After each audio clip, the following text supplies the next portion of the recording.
against him in straight sets. Couldn't ask for more.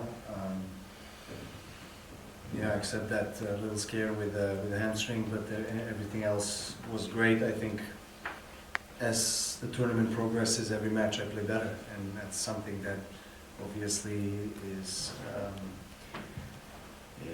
something I wish for, something I work for and hope for, and you know, I'm hitting the ball very well. Now I obviously played a couple matches in the night session. Tomorrow we're going to have kind of late day session, you know, still some sun on the court, so it's different conditions. It's played differently in the night. Ball bounces less and it's a bit slower, so obviously it helps when you're playing big service. You can return their serve better. And I served extremely well. I think, I mean, that helps, you know, when you play Daniil, who is one of the best defenders in the game and just one of the best servers in the game. You know, he doesn't give too many free points. You got to earn your points, and you know, in the important moments, I went for some big serves. They went in. He also went for some big serves, and he missed. So even though it was a 3-4 score line at the end of the match, just maybe one or two shots or points decided a winner, and that's something that is also expected in that kind of matchups like this one. Well, look, you know, I'm not going to talk about it too much because I don't think it's appropriate. You know, I don't want to reveal too much of what's happening, but I just felt pulling on the hamstring, and I needed some medical time out, and I got one. After that, when the pills kicked in, I guess, after a few games, when it was warm enough, felt okay. Novak, in the second set, as you've said, you served particularly well. It was variety as well as power.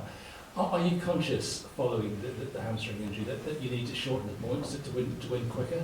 No, not necessarily, to be honest. You know, let's see how it feels when I wake up tomorrow. You know, obviously playing day by day and having a little bit of an injury is not ideal, but it's not first time that I get to experience specific circumstances like this one. I know what to do with my team, with my physio, and hopefully it will feel good. You know, let's see. You know, I don't have so much time, but I hope enough. Okay. What does he do well, and how will you approach that encounter? One of the players that has the kind of the cleanest striking technique that you can see on the tour. I mean, he's so talented, and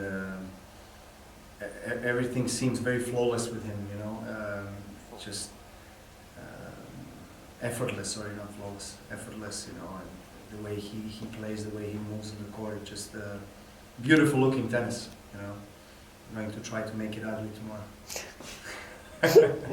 No, I mean, joking aside, of course he's you know, one of the players from the new generation that is coming up, and one of the contenders for the top spots of the world, and I'm sure that it's just a matter of time when he's going to break through the top 10.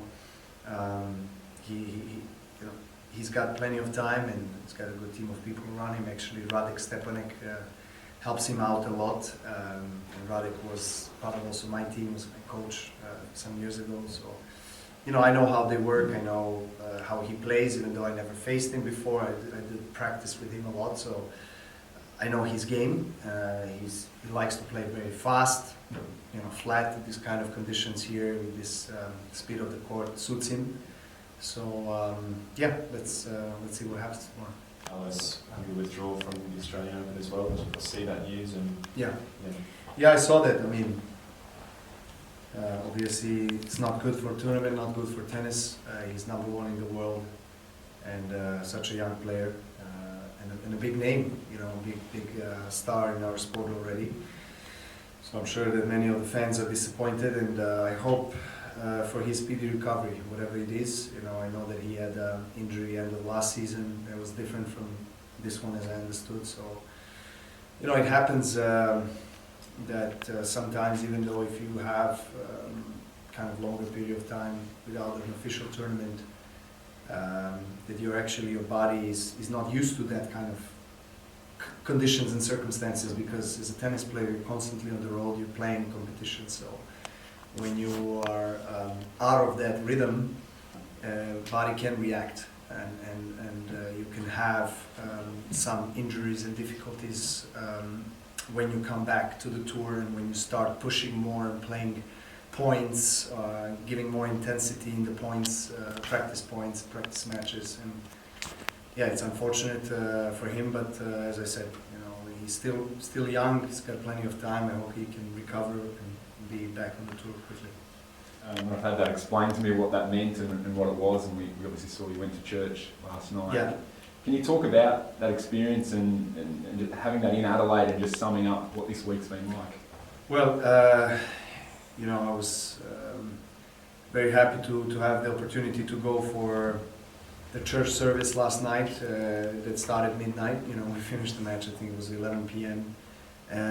But once I was done with my commitments here, post-match, I took my brother and sparring partner as well to go to the church and be part of the service. And I think it's nice because it pays respect, first of all, to our religion, to our nation, to our people, but at the same time also an opportunity to be close to the Serbian community that has been giving me a lot of energy and love this week.